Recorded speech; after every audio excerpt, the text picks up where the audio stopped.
Merci. Ah, merci.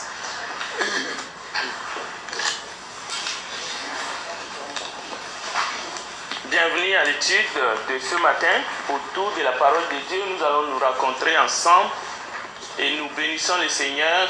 Avant de commencer, je voulais simplement dire que la paix et la grâce de notre Seigneur Jésus nous accompagnent. Amen. Amen. Donc, ouvrez votre Bible dans Jean chapitre 3, verset 16. Nous lirons le verset qui nous parle de l'amour de Dieu ensemble. Et nous allons essayer d'épuiser à partir de ces passages la grâce de Dieu pour nous ce matin. Jean, Évangile de Jean, chapitre 3, verset 16. Si un frère ou une sœur a trouvé pour le bien de l'assemblée, il peut nous le lire à haute voix. Or, Dieu a procédé du monde, il a donné son Fils unique, afin que quiconque croit en lui ne périsse point, mais qu'il ait la vie éternelle. Voilà. Nous allons parler ce matin, le titre de l'étude de ce matin, c'est le don de Dieu. Que signifie d'abord le don de Dieu dans ces passages? Nous entendons seulement que Dieu a donné. Et nous savons que c'est son Fils qu'il a donné, son Fils unique. Pour un but précis, pour une raison claire, et cette raison va au-delà de notre vie actuelle. Il s'agit de la vie éternelle, dont nous rêvons tous. Tous. Il n'y a pas quelqu'un qui est croyant, qui s'est réveillé ce matin et qui vient adorer et qui ne pense pas à la vie éternelle. Et c'est pour cette raison que Dieu a fait ces dons. Nous allons essayer de savoir ou d'apprendre, de chercher à comprendre quelle est la signification de ces dons. En d'autres termes, on peut seulement dire nous voulons comprendre véritablement Jean 3,16. Qu'est-ce que cela signifie? Pour nous, mais pour l'être humain.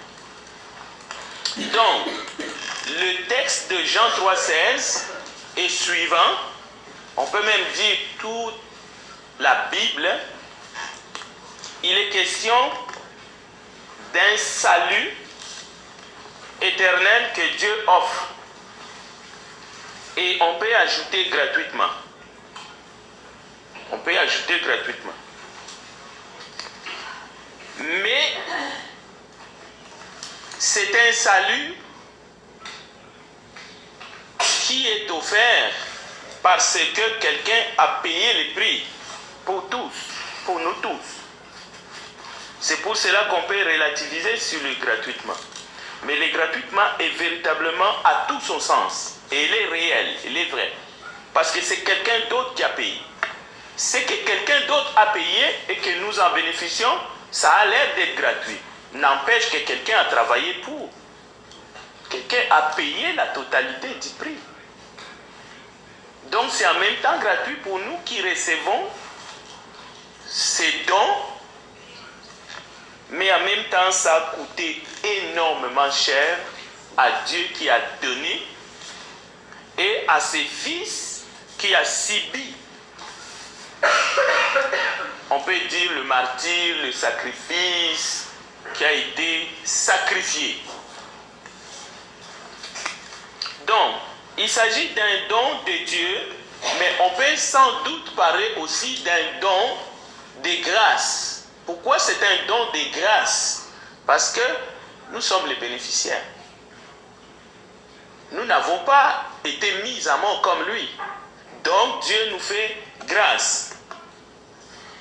Et cette grâce, c'est pour nous amener justement à notre rêve le plus profond, le plus sublime, c'est-à-dire la vie éternelle. Et cette vie éternelle n'est pas possible en dehors de Christ qui s'est offert, en dehors de Christ qui a été sacrifié. Encore une fois, nous revenons toujours dans notre texte de ce matin, Jean chapitre 3, verset 16. Il s'agit d'un don de Dieu, il s'agit d'un don de grâce. Nous allons ajouter maintenant un troisième élément. Il s'agit du don parfait de Dieu. Pourquoi le mot parfait? Parce que Dieu nous donne tant de choses. Mais ce n'est pas pour cette raison que c'est un don parfait. Alors, nous allons ouvrir une parenthèse. Nous voulons nous interroger pourquoi don parfait de Dieu? Pourquoi? C'est là où la responsabilité de toi et moi va entrer en jeu. C'est là où ta volonté devient décisive. Parce que c'est un don parfait de Dieu, oserions-nous refuser ces dons? Et ça, c'est le quatrième élément qu'on a, suprême, que Dieu nous a fait. Donc, ce n'est pas un don parfait à cause de la sainteté seulement de ses fils uniques qui est mort sur la croix, de sa vie ici-bas sur terre, sans péché. Non. C'est un don ultime. Nous verrons plus loin à cause de la nature de ses fils uniques, sa nature divine, mais c'est un don parfait dans le sens où nous ne pouvons pas oser. Nul ne peut oser et refuser ces dons suprêmes que Dieu nous a fait. Nous sommes toujours dans l'évangile de Jean chapitre 3 verset 16. Nous voulons comprendre, bien que nous n'allons pas épuiser l'essence même de l'amour de Dieu qui est englobé juste dans ces quelques paroles. Dieu a tant aimé le monde qu'il a donné son Fils unique. Mais nous voulons quand même sortir dans cette étude avec quelque chose que nous allons retenir dans notre cœur au plus profond de nous-mêmes. C'est-à-dire, nous voulons que notre responsabilité soit engagée à 100%, même plus, à 1000%, pour dire que nous avons compris. Donc, c'est un don parfait de Dieu et nul n'oserait refuser ces dons suprêmes que Dieu nous a fait. Et ces dons suprêmes, il nous a donné Jésus-Christ, son Fils unique. Et nous allons lire maintenant notre deuxième texte. Vous allez voir que tout ce que nous venons de dire, c'est écrit. Ce sont des écritures saintes. Hébreux chapitre 2, verset 3. Hébreux chapitre 2, verset 3.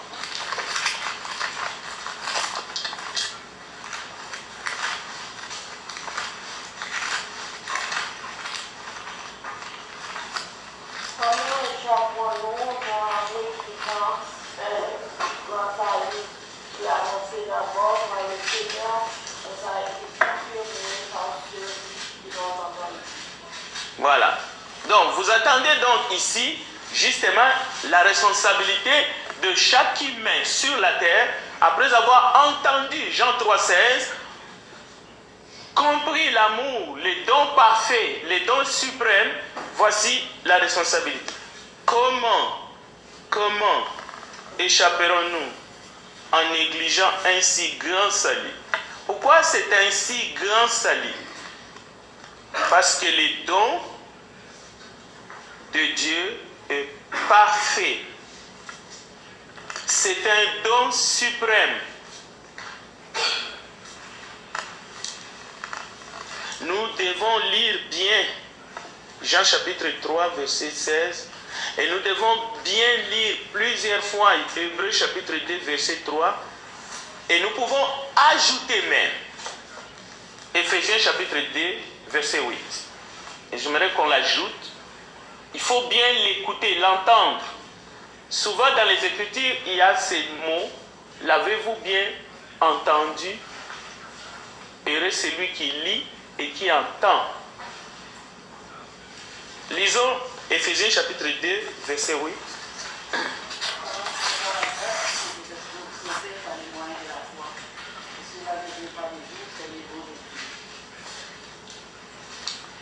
Et si on continue, plus loin vous allez entendre, afin que personne ne se glorifie. Mais la volonté humaine est engagée dans ces paroles. Oui, c'est la grâce. C'est pas la grâce que vous avez été sauvés. Par le moyen de la foi. Cela ne vient pas de vous, c'est le don de Dieu.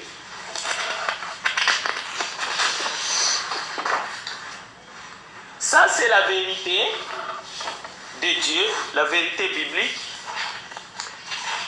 dont on ne peut pas s'écarter. Si on s'écarte délibérément de cette vérité, par notre propre volonté, par notre bon plaisir, on use de notre liberté pour s'écarter de cette voie royale que Dieu a tracée. Ce qui arrive, c'est que on choisit le mensonge. On choisit de vivre dans le mensonge. Si on vous demandait quel est le plus beau cadeau que vous avez reçu dans votre vie, vous allez peut-être commencer à réfléchir.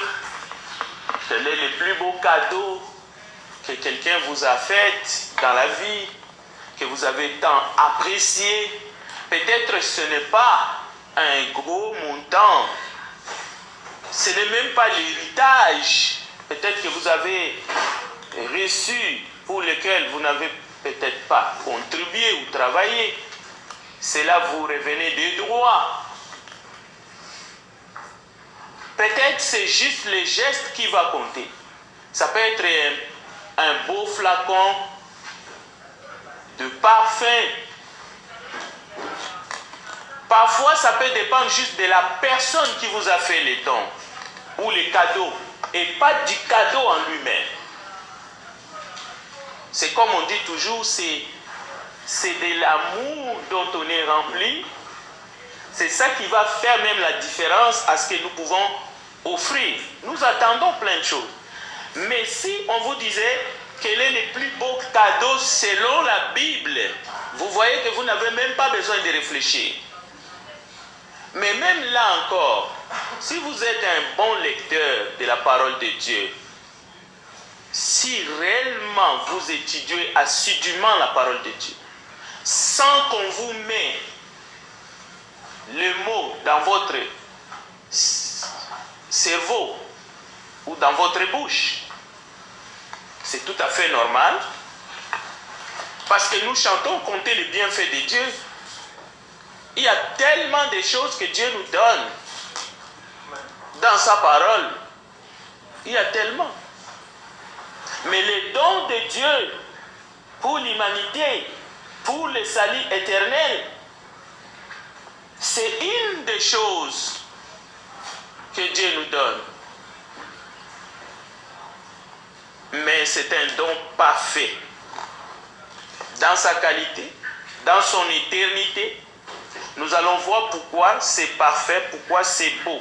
Lisons Matthieu chapitre 20, verset 28. Matthieu 20, 28.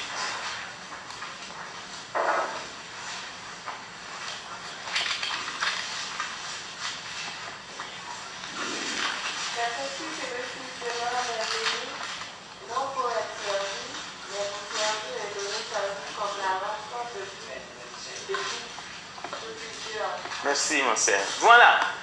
Le Fils de l'homme est venu non pour être servi. Cela ne veut pas dire qu'il n'a pas été servi, d'autant plus qu'il avait plein de serviteurs. Il avait des disciples. Disciples signifie serviteurs et des servantes. Mais il n'est pas venu pour ça, pour être servi. Il a été servi à plusieurs occasions. D'ailleurs, dimanche passé, nous avons entendu, en tout cas, un très beau message, une étude qui nous montre, qui nous présente un Jésus serviteur. Pourquoi? Parce qu'il est en train de laver les pieds de ses de ses disciples, n'est-ce pas? Mais attention, la Bible nous dit-elle pas qu'une femme de mauvaise vie a nettoyé les pieds de Jésus avec ses larmes et même avec un parfum d'un grand prix. C'est-à-dire qu'il y a des moments où il a été servi. Mais la vérité royale de Dieu, c'est que Christ n'est pas venu dans ce monde pour être servi. Non, non, non. Mais il est venu, justement, comme nous venons d'entendre la lecture, pour servir et donner. Alors que dans Jean 3,16, nous attendons, c'est son Père. Dieu a tant aimé, il a donné. Mais ici, il se donne. C'est lui qui se donne. Il est écrit, il est venu non pour servir, mais pour... Il est venu non pour être servi, mais pour servir et donner sa vie. Comme la rançon de plusieurs. Donc, le plus beau cadeau, selon la Bible, c'est la rançon de sa vie qu'il a donnée. C'est un mot qu'on peut essayer aussi d'aller comprendre, expliquer un peu la rançon. D'abord, c'est le don le plus précieux. La rançon, c'est toujours le don le plus précieux que quelqu'un que vous puissiez recevoir. Pourquoi la rançon, c'est le don le plus précieux? C'est parce que elle vous procure une joie indescriptible, la rançon. Même si on l'explique sur le plan humain, je ne veux pas m'étendre là-dessus pour ne pas aller réveiller les esprits qui sont calmes. On va juste l'expliquer selon la parole et dans le contexte. Malgré tout ce que Dieu nous donne dans sa parole, il n'y a rien qui peut nous procurer une joie indescriptible telle que la rançon de la vie de son Fils unique Jésus-Christ. Il n'y en a pas. Je sais que dans nos prières, nous demandons beaucoup de choses et nous aimons tout ce que Dieu nous donne. Mais ça ne peut pas te procurer cette joie indescriptible, capable de combler le plus important de vos besoins. L'être humain a plein de besoins. Et les besoins, on peut en créer.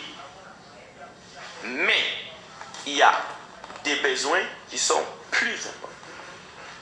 Par exemple, les besoins de vivre éternellement. La rançon vient combler ces besoins. Et si vous avez l'assurance de vivre éternellement, la joie qui remplit votre cœur est indescriptible. C'est-à-dire personne ne peut le décrire.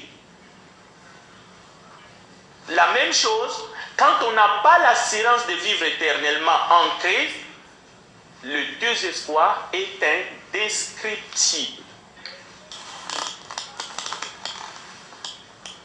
Donc, la rançon, c'est la plus belle expression de l'amour que Dieu vous porte. La rançon.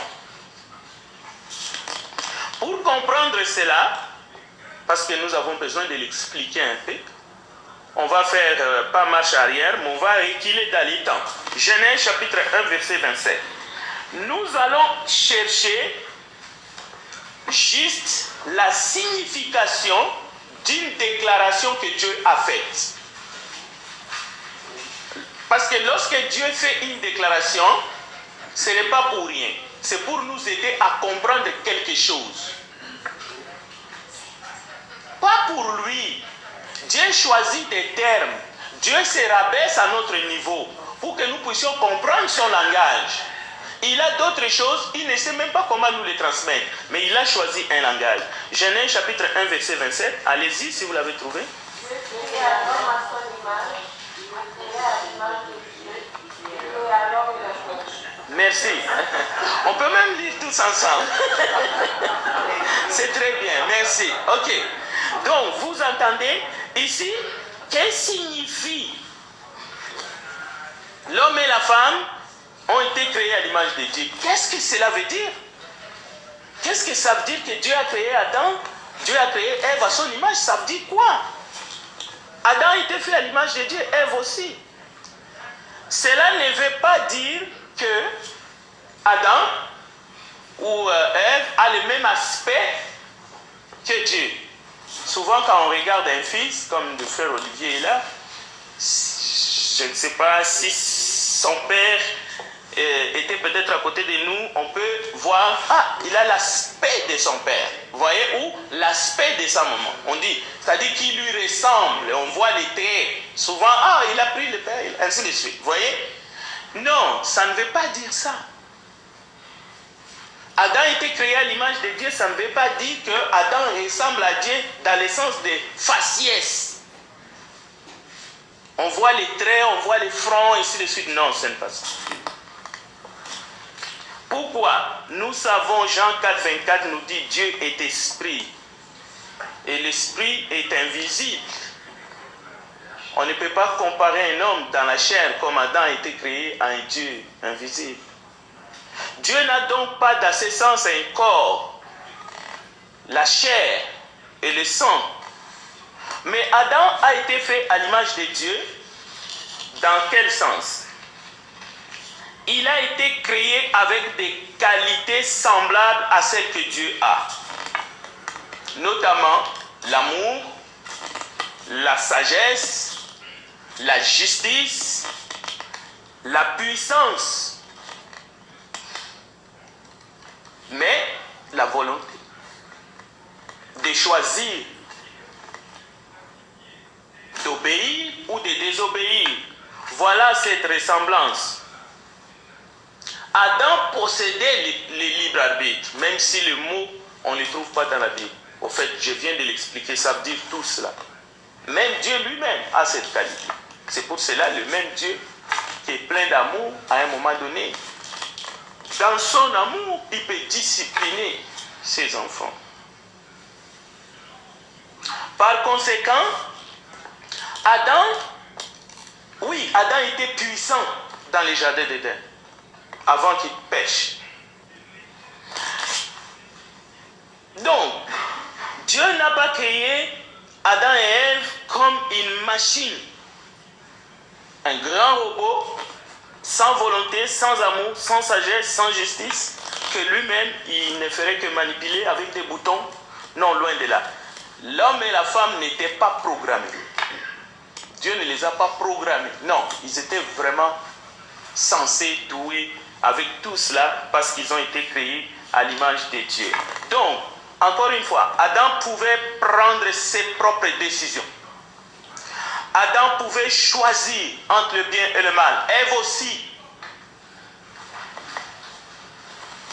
Il pouvait choisir d'obéir à Dieu. Et s'il aurait choisi d'obéir à Dieu, il aurait vécu éternellement dans ce paradis où ils étaient mis. Éternellement. Il n'était pas sujet à mourir. Maintenant, pour comprendre, justement,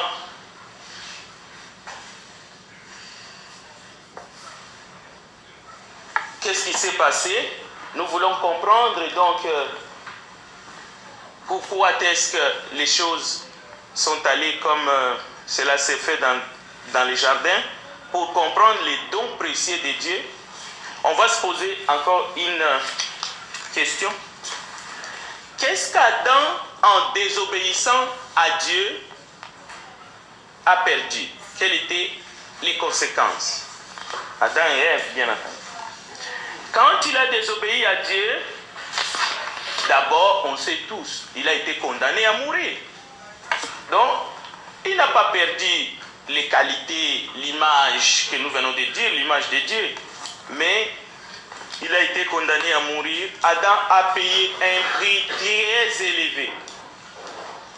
Son péché lui a coûté sa vie humaine. Écoutez bien, sa vie humaine parfaite. La possibilité de vivre éternellement dans un corps et dans le lieu où il a été mis. Il a perdu sa relation avec Dieu. aussi tous les avantages qu'elle portait, les avantages, je dis bien, pas les qualités de ressemblance, mais les avantages qui venaient avec, il a perdu. On va lire Genèse 3, 17 rapidement pour voir ce qu'il a perdu et nous allons comprendre le don parfait de Dieu. Pourquoi le don devrait être parfait et pourquoi ce n'était pas quelqu'un d'autre. Pourquoi pas un ange mourir? Il dit alors, est-ce que tu as écouté la voix de ta femme et que tu as mangé de l'arbre au sujet duquel je t'avais donné cet homme? Tu ne mangeras point, et le sol sera maudit à cause de toi. C'est à force de peine que tu en tireras ta nourriture tous les jours de ta vie. Voilà. Il n'a pas perdu cette vie précieuse que pour lui-même. Non. Il l'a perdu aussi pour ses futurs descendants. La parole de Dieu déclare, par un seul homme, Adam, le péché est entré dans le monde, et par le péché la mort, et ainsi la mort s'est étendue à tous les hommes, parce que tous avaient péché. Romains chapitre 5, verset 12. Mais nous savons que Dieu veut que les hommes soient sauvés et parviennent à la connaissance de la vérité. 1 Timothée chapitre 2, verset 4. Dieu ne veut pas que nous fassions la même chose comme Adam a fait, avec les conséquences que nous savons. Dieu, j'aimerais que nous regardions tous maintenant Dieu qui vient au secours de l'humanité. Au fait, Dieu qui vient au secours de l'homme au moyen de la rançon, la vie de son fils. Nous voulons comprendre pourquoi la somme payée pour obtenir une libération, c'est ça la rançon. Pourquoi la somme payée pour obtenir une libération ou racheter quelqu'un ou quelque chose, il fallait que ça soit un don précieux, une vie pure, sans tache, sans péché. Pourquoi est-ce que son fils unique, celui qui avait la nature divine, devrait mourir? La rançon, ça peut s'agir aussi, comme vous le savez, une somme versée pour la libération d'un prisonnier de guerre, par exemple. Mais pour nous, nous savons que la rançon que Christ a payée, c'était pour nous libérer de l'esclavage du péché.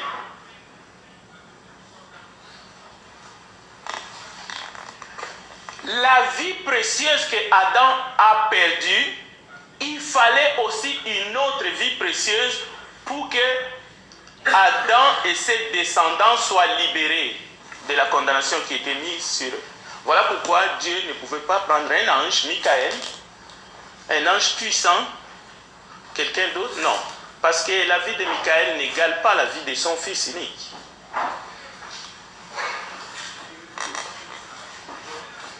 Lisons Éphésiens chapitre 1, verset 7.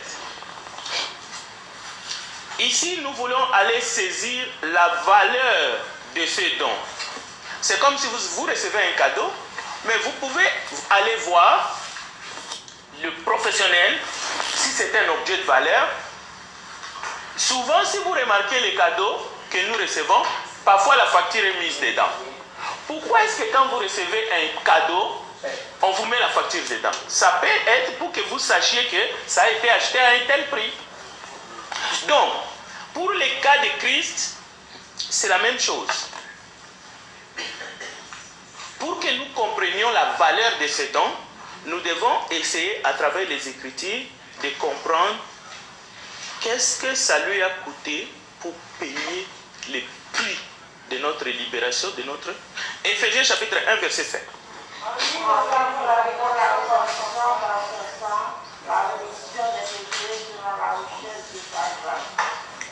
Merci.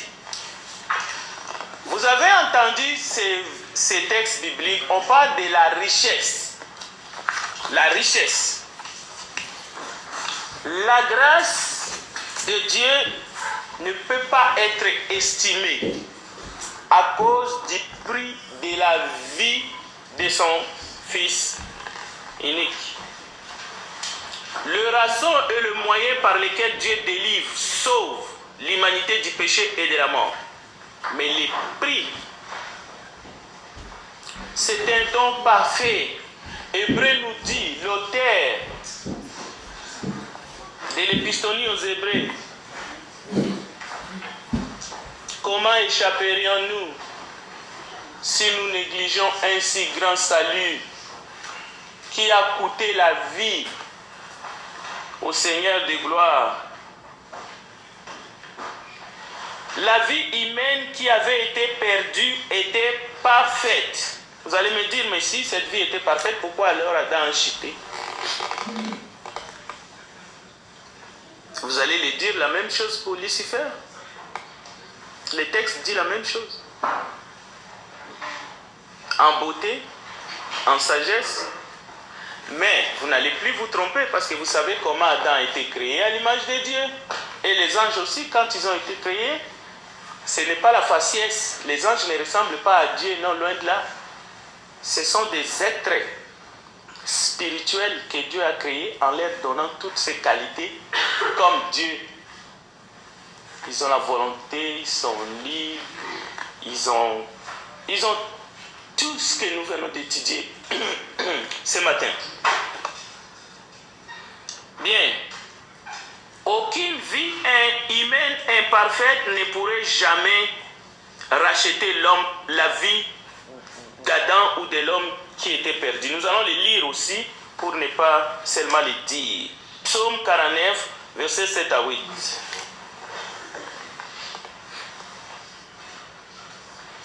Il fallait pas l'équivalent dans le sens que Jésus faisait partie de la divinité, Adam non. Mais dans le sens de la création, c'est Dieu qui dit « Faisons l'homme à notre image ». C'est Dieu qui le dit. Il ne s'agit pas, nous ne cherchons pas d'être égal à Jésus. Non, loin de là. Loin de là. Parce que Jésus ne vient pas seulement nous racheter, nous. Il y a une dimension que j'aimerais vous faire voir. Jésus ne vient pas seulement nous racheter, nous. Parce que, regarde, la sainteté de Dieu a pris comme un coup. C'est-à-dire, la justice de Dieu devrait être remise en place. C'est pour cela que Jésus nous justifie pas devant nous-mêmes, c'est devant Dieu. Donc, la justice de Dieu tient bon. Pourquoi? Parce qu'il fait grâce parce que Jésus a versé son sang. Donc, lisons Psaume 49, 7 à 8.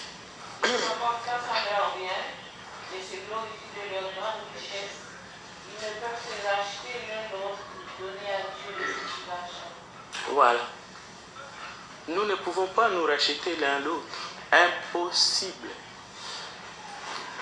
Nous ne sommes pas capables de payer le prix des rachats. Impossible. C'est un principe de justice parfaite qu'on trouve dans la parole de Dieu. Même dans l'Alliance ancienne, il était question de âme pour âme dans la loi. Vie pour vie.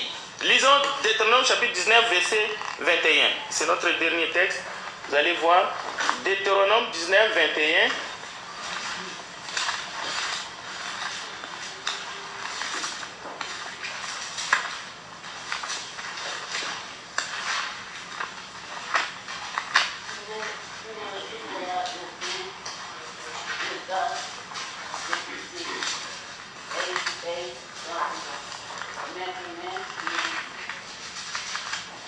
Voilà. C'était dans la loi âme pour âme, vie pour vous, vie pour vie, main pour main, pied pour pied. Bon, ça c'est la loi. L'âme d'Adam qui est mort, qui est morte, qui s'est séparé avec Dieu. Les jours que tu mangeras, tu mourras. Il fallait qu'une vie pure, une vie spirituelle, pour que Adam soit racheté. On va s'arrêter ici. Si vous avez des questions, on a encore 10 minutes. Je vais ne fût-ce que relever les questions. Et peut-être travailler là-dessus pour qu'on puisse regarder ensemble.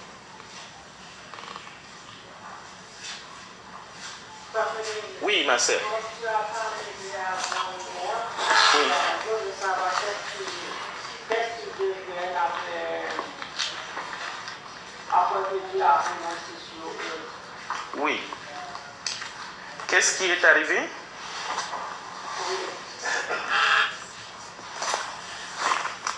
Après ce que Dieu a prononcé sur eux, ils ont vécu ensemble. La première chose qui s'est passée, c'est que ils ont été d'abord mis en dehors du jardin. Dieu a mis un chérubin pour protéger afin qu'ils ne puissent pas mettre la main dans l'arbre de la vie pour qu'ils ne vivent pas éternellement dans cet état-là. Donc c'était pour leur bien. Et plus tard, ce que Dieu a prononcé, c'est exécuté sur eux parce qu'Adam est non seulement était séparé avec Dieu, qui est la mort spirituelle, mais il est mort aussi physiquement on dit dans la grande vieillesse quand même. Il a vécu, on connaît l'âge d'Adam à laquelle il est décédé. Donc, Les deux. Avant, je ne sais pas qui est mort avant, mais si on regarde dans les textes, on verra que oui, les deux sont morts effectivement, mais l'un après l'autre, c'est sûr. Donc, la vie d'Adam, nous pouvons le lire dans les livres de Moïse.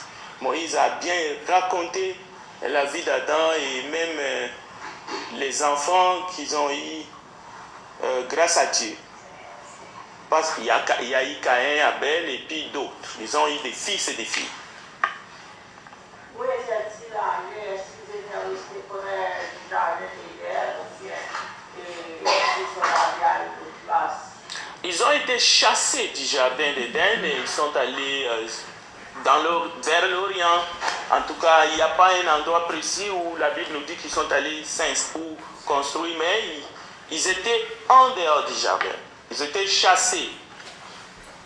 Si on regarde, si on a le temps, on peut les lire dans les textes. Genèse chapitre 3, on va aller regarder.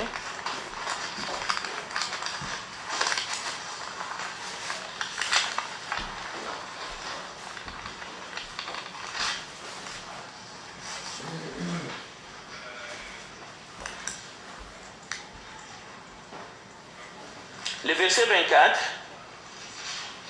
on peut lire à partir du verset 22, et je suis dans Genèse 3, verset 22. L'Éternel Dieu dit, voici l'homme est devenu comme l'un de nous pour la connaissance du bien et du mal. Empêchons-le maintenant d'avancer sa main, de prendre de l'arbre de vie, d'en manger et de vivre éternellement. Et l'Éternel Dieu les chassa du jardin d'Éden pour qu'il cultivât la terre, d'où il avait été pris. Le verset 24, c'est ainsi qu'il chassa Adam et il mit à l'orient du jardin d'Éden les chérubins qui agitent une épée flamboyante pour garder les chemins de l'arbre de vie. Ça, c'est déjà pas mal de détails. On sait qu'ils sont loin. Et le verset 16 commence directement, Adam connut, le chapitre 4 commence par Adam connut Ève, sa femme, elle conçut et enfantant Caïn, et elle dit, j'ai formé un homme avec l'aide de Dieu. J'aime beaucoup cette explication parce que ça montre, même après, Adam et Ève reconnaissent quand même que Dieu ne les a pas abandonnés totalement. Donc, ils continuent dans cet état, mais on sait que plus tard, le Rédempteur qui est venu aussi pour eux. Oui. Alors, un cadeau n'a de valeur dépendant du erreur de la personne qui a vécu le cadeau. Parce que Oui. il y a ce qu'on appelle l'erreur de la création des petits. Donc, les arbres, les animaux, les anges. Oui. Alors, quelqu'un pourrait-il se dire que alors tu l'as expliqué, c'est un mal de ne pas accepter le don et le cadeau de Dieu. Et qui peut ne pas l'accepter? D'ailleurs, même si l'homme a été créé à l'image de Dieu, d'ailleurs, de toute la création, l'homme a joué quelque chose que les autres créatures n'ont pas joué. Mis à part les anges, comme étant supérieurs dans l'ordre de la création. Et David, en psaume 8, le verset 5, la parole qui a été prise encore par l'Épître aux Hébreux, dans Hébreux chapitre 2, verset 6, en posant cette question. Qu'est-ce que l'homme pour que tu te souviennes de lui? Pour le Fils de l'homme pour que tu te regardes à lui. C'est-à-dire que si quelque chose est si important, on ne peut pas négliger un tel cadeau que Dieu a fait pour nous exclure.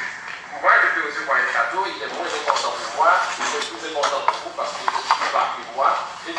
Parce que si moi j'ai de l'argent, j'ai plus que 1000 $, on me fait un cadeau de 1000 $, a moins d'importance que quelqu'un qui ne peut pas recevoir 1000 $ et qu'on lui donne un cadeau de 1000 $.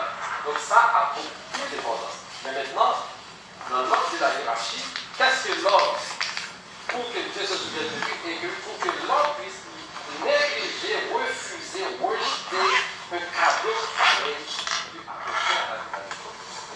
Quel que soit son œuvre, quelle que soit sa valeur, sa connaissance, donc l'homme n'est rien selon la Bible. Et comme David a dit en psaume 8, verset 5, et l'Épître aux Hébreux, en Hébreux 8, verset 6, qu'est-ce que l'homme pour que Dieu se souvienne de lui? Oui. Comment échapperons-nous si nous négligeons un si grand salut? C'est pour cela c'est urgent. L'être humain ne peut pas mépriser les dons parfaits de Dieu, ni les diminuer. Non. Il peut les refuser, il peut les rejeter, mais sa valeur, c'est comme, vous savez, même les pierres précieuses dans le monde, qui sont rien devant Dieu. Parfois on dit ça ne perd pas de valeur. Pour garder son argent, on préfère le garder dans les pierres. Mais la valeur du sang de Christ ne peut pas dévaluer. Ça on le sait. Mais l'être humain, s'il néglige ou quoi que ce soit, c'est lui qui ne va pas échapper. J'aime bien un texte qui dit même les plantes, même les arbres, même la nature soupirent comme la douleur d'enfantement. Ils attendent le retour du Seigneur. Cela veut dire le sang de Jésus n'a pas fait seulement du bien à nous. Même lorsqu'on ne l'a pas encore accepté, c'est toujours un bien précieux pour nous. Nous sommes les sels de la terre. Si ce monde a encore du goût, c'est parce que ceux qui ont cru en Dieu, ils sont. Mais à un moment donné, l'eau va devenir amère. Et l'eau représente la terre et tout ce qui s'y trouve. Merci de votre contribution et que Dieu vous bénisse. Donc, continuons à méditer sur cette parole.